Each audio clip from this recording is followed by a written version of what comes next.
오늘보다 나은 내일을 위해 건강 스위치 온. 안녕하세요. 가정의학과 전문의 이진복입니다. 여러분, 당뇨에 대해서 관심이 많으시죠? 예전엔 당뇨를 진단받거나 위험군인 분들만 혈당 관리에 신경을 썼었는데요. 요즘엔 나이 불문, 성별 불문, 음식을 먹을 때도 당 함량을 예민하게 체크하잖아요. 그럼에도 나는 아직 괜찮아, 당뇨는 먼 얘기야 하고 안일하게 생각하는 분들도 계십니다. 글쎄요, 과연 정말 괜찮을까요? 우리의 일상은 알게 모르게 혈당을 높이는 위험 요소에 많이 노출이 되어 있는데요. 어떤 게 있을지 오늘 한번 살펴보도록 하겠습니다.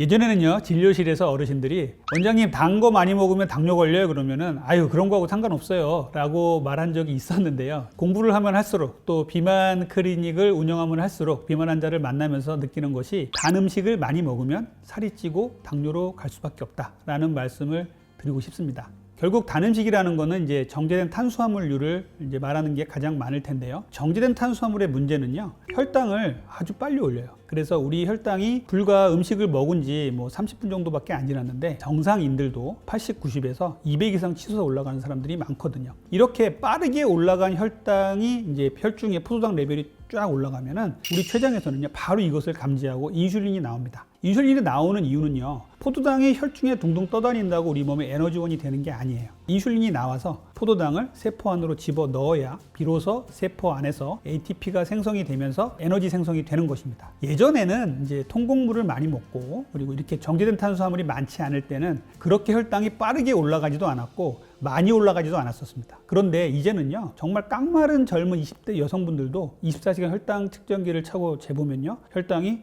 8, 90이었던 사람들이 치즈케이크 하나 먹고 캐러멜 마키아토 하나 먹었는데 200까지 올라가는 환자들을 아주 많이 봅니다. 이런 것들이 단순히 혈당 스파이크가 한 번 생겼다 없어질 거라고 생각하시면 안 되는 게, 이게 매일매일 만약에 반복이 되면요, 결국은 당뇨병 쪽으로 진행할 수밖에 없는 것이죠. 그래서 인슐린이란 녀석을 우리가 잘 봐야 되는데요, 인슐린은 우리 몸에 저장을 하는 호르몬이에요. 이렇게 정제된 탄수화물이 들어와서 우리 몸에 에너지원으로 사용되고 남은 것들, 이런 것들은 다 우리 몸에다 저장을 시킵니다. 현대 사회에 들어와서 이 정제된 탄수화물이 너무나 많아지고 정제된 탄수화물을 너무 많이 먹다 보니 인슐린이 이제 아무 때나 나오는 거예요. 그래서 이 쓸데없는 인슐린이 많이 나와 있다 보니까 조금만 단맛 나는 음식을 먹어도 바로 지방으로 축적을 시킵니다. 결국은 인슐린을 폭증하게 만들고 이것이 반복되면 대사에 문제가 와서 인슐린 저항성이 생기고 이 인슐린 저항성은 결국은 비만으로 간다.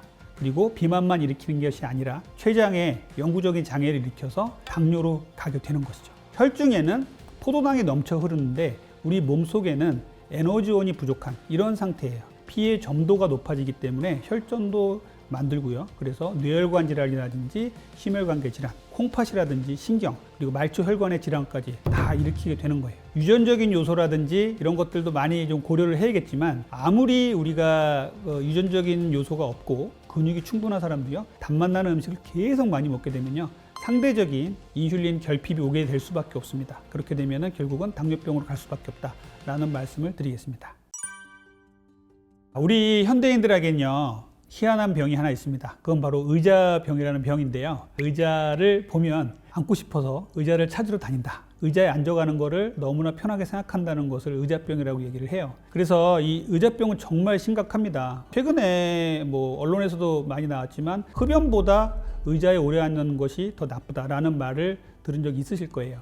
의자에 오래 앉아 있으면 어떤 문제가 생길까요? 우리가 근육을 좀 써야 되는데 근육을 쓸 일이 거의 없죠. 우리가 서 있는 것보다 의자에 앉아 있는 것은요, 근육을 쇠퇴하게 만드는 이유가 됩니다. 우리가 음식을 먹고서 바로 책상에 앉아 있는 사무직에게 혈당을 재본 실험이 있었어요. 그랬더니 아무것도 안 하고 다시 일을 하던 사람들은요, 혈당이 쭉쭉쭉 올라가서 점심 식사를 한 후에 180, 200까지 올라가는 환자가 있었는데, 이 환자에게 똑같은 식사를 하고 발목만 까딱까딱하게 하는 운동을 시켰더니 혈당이 떨어지는 것을 볼 수가 있었습니다. 그러면 발목만 까딱까딱하는 게 아니라 의자에서 일어나서 움직였다면 얼마나 많이 혈당이 떨어질까요? 여러분들께 제가 정말 추천드리고 싶은 게, 식사 후에 좀 남은 시간이 있다면 의자에 앉아있지 마시고 산책을 하시라고 말씀을 드려요. 그 10분 갖고 뭐 도움이 되겠어 라고 생각하시는 분 계시겠지만 혈당이 떨어집니다. 그리고 우리 대사에 정말 긍정적인 역할을 많이 미칩니다. 이것이 하루하루 반복되면요, 당뇨병에서 벗어나는 생활 습관이 되는 것이에요.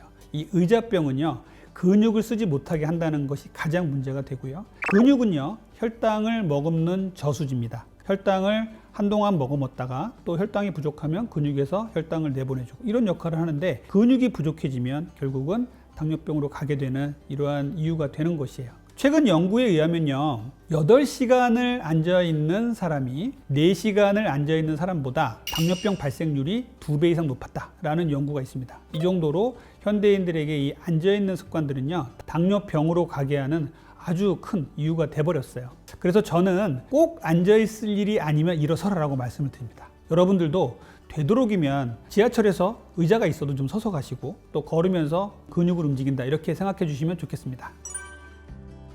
당뇨의 원인이 여러 가지가 있죠. 그 중에서도 이 운동하지 않는 습관은 당뇨하고 연관이 상당히 많습니다. 우리가 음식을 먹으면 혈당이 올라가잖아요. 이 혈당을 떨어뜨릴 수 있는 방법은 단 하나밖에 없습니다. 운동밖에 없어요.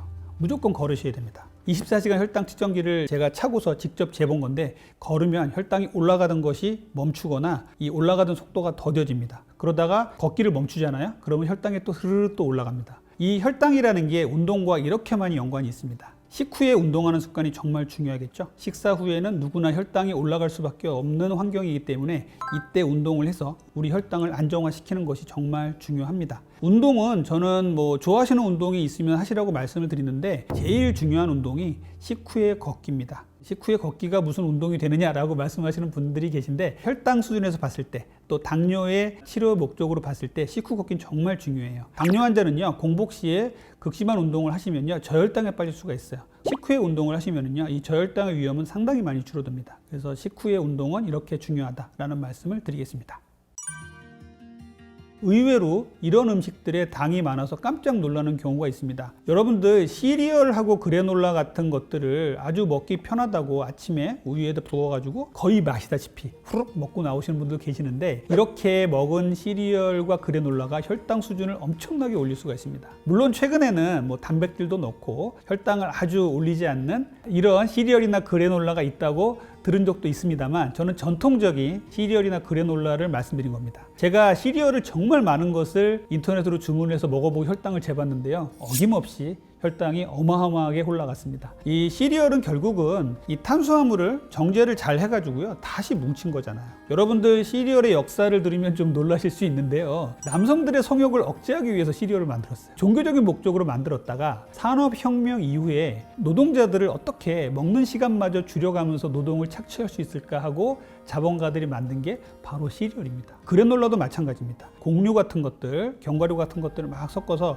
뭔가 건강하게 보이려고 했지만 그 속에 엄청난 당 함량이 들어있는 것을 잘 보셔야 돼요. 시리얼과 그래놀라는 안 드시는 게 좋겠지만, 드시려면 뒤에 있는 영양성분표를 꼭 보시고요. 대부분 전통적인 시리얼이나 그래놀라는 안 드시는 게 좋겠다는 말씀을 드립니다. 두 번째는요, 요거트예요. 그릭 요거트 같은 경우는 좋은 요거트라고 많이들 얘기를 하는데, 여기다 뭔가를 첨가한 것들이 상당히 많습니다. 요거트 스무디도 있고, 요거트가 맛이 없으니까 여기다가 꿀을 발라서 또 먹는 사람들도 있고요. 그래서 이렇게 드시면 안 되거든요. 그릭 요거트는 정말 좋은 거예요. 그릭 요거트의 당 함량은 탄수화물 함량이 2g 이하짜리도 있을 정도로 아주 좋은 것들이 많은데, 무가당이 아닌 가당 요거트, 그리고 과일 같은 게 들어있거나 여러 가지 첨가물이 있는 요거트는 정말 조심하셔야 됩니다. 그래서 요거트도 자기도 모르게 당을 올릴 수 있는 음식이니까 조심해야 된다라는 말씀을 드리고요. 자, 세 번째는요, 과일 주스예요. 과일은 아주 좋은 음식이지만 당도 높은 과일을 주스로 만들어서 또 착즙을 내서 먹는 것들은요, 혈당을 많이 올릴 수가 있어요. 여기에는 섬유질이 다 파괴되기 때문에 이렇게 섬유질이 파괴된 채로 먹는 과일 주스는 혈당을 많이 올릴 수 있다는 말씀을 드리겠습니다. 그 다음엔요, 건 과일을 말씀드릴게요. 이 과일 주스도 안 좋지만 더 나쁜 게 건 과일이에요. 이 과일을 말리면은요, 부피가 줄어들죠. 그리고 당도가 아주 높아집니다. 눈에 보이기에는 아주 소량밖에 안 되지만 먹고 나면은 혈당이 너무너무 많이 올라서 후회하게 만드는 이런 음식이니까 주의하셔야 됩니다. 제가 말하는 이런 습관, 당뇨를 부른다라는 주제에 드리고 싶은 말씀은요, 아무 때나 먹고 아무 때나 자는 습관이에요. 예전에는 아침 7시에 아침밥을 먹고 점심을 1시에 먹고 저녁을 6시에 먹는 이런 이제 식습관들이 잘 길들여져 있었는데 요즘은 그것들이 막 엉망이 돼버렸어요. 아침에 아무것도 안 먹고 출근해서 식사 시간을 11시 정도에 땡겨서 먹다가 어느 날은 또 2시에 먹다가 또 저녁은 또 폭식을 하게 되고 이런 분들 되게 많이 보거든요. 이렇게 생활하면 어떤 문제가 생기냐면요. 우리 몸의 리듬이 깨져요. 그리고 인슐린이 췌장에서 나오는 시간이 딱딱 정해져 있는 게 췌장한테는 가장 좋은 겁니다. 이 잠이 정말 중요한 이 당뇨를 예방하는 습관인데 밤 10시에서 새벽 2시까지 나오는 성장 호르몬이 근육을 잘 유지하게 해주고 다이어트도 잘 되게 하고 혈당을 잘 관리하게 해주는 이러한 호르몬인데 이걸 나올 시간을 놓쳐버린단 말이에요. 요즘 젊은 친구들한테 제가 잠자는 시간도 이제 적어가면서 이제 상담을 해주는 경우가 있는데 몇 시에 주무세요 물어보면 새벽 3, 4시까지 게임하다 잔다 이런 분들 계세요. 본인에게 잠은 그렇게 중요하지 않다. 그리고 한 3, 4시간 자고 다음날 생활을 해도 전혀 자기는 지장이 없다라고 말씀을 하시는데 지금 못 느낄 뿐이지 건강을 정말 악화시키는 일이거든요. 우리의 췌장은요 한정된 조직입니다. 이 췌장이 자기 일을 다 하고 나서 자기 일을 못하게 되면 이제 혈당 조절이 안 되게 돼서 당뇨가 오는 거잖아요. 췌장은 고갈되는 조직이다라는 걸 꼭 알고 계셔야 돼요. 그래서 췌장을 보호하고 췌장을 아끼는 데에 온 힘을 쏟아야 됩니다. 거기다가 우리 한국인들은요 전 세계인들 중에 췌장이 작기로 유명합니다. 그 췌장의 20%가 또 지방이 끼어 있어요. 그러다 보니까 우리 한국인들이 가장 많이 췌장이 취약합니다. 그런데 우리가 정제된 탄수화물을 어렸을 때부터 입에 달고 산다? 그렇게 되면은 우리는 보통 한 30, 40대 되면은 당뇨병의 위험으로부터 벗어날 수 없는 몸이 되는 거예요. 당뇨병을 부르는 습관은요 아무 때나 먹고 아무 때나 자는 습관이 가장 나쁘고요 또 아무 때나 먹는 것 중에서는 이렇게 정제된 탄수화물을 아주 과도하게 먹고 아무 때나 먹는 것이 가장 나쁜 습관이다라고 말씀을 드리겠습니다. 그래도 최근엔 당뇨를 비롯한 대사질환에 대해서 관심도가 높아지면서 전보다 일찌감치 관리를 시작하는 분들이 많아졌는데요. 우리 구독자 여러분들도 나의 생활 습관이 알게 모르게 당뇨 위험 요소에 노출되어 있지는 않은지 한번 살펴보시길 바랍니다. 오늘 이야기가 도움이 되셨다면 구독과 좋아요 알림 설정 부탁드리고요. 저희는 다음 시간에 뵙겠습니다. 감사합니다.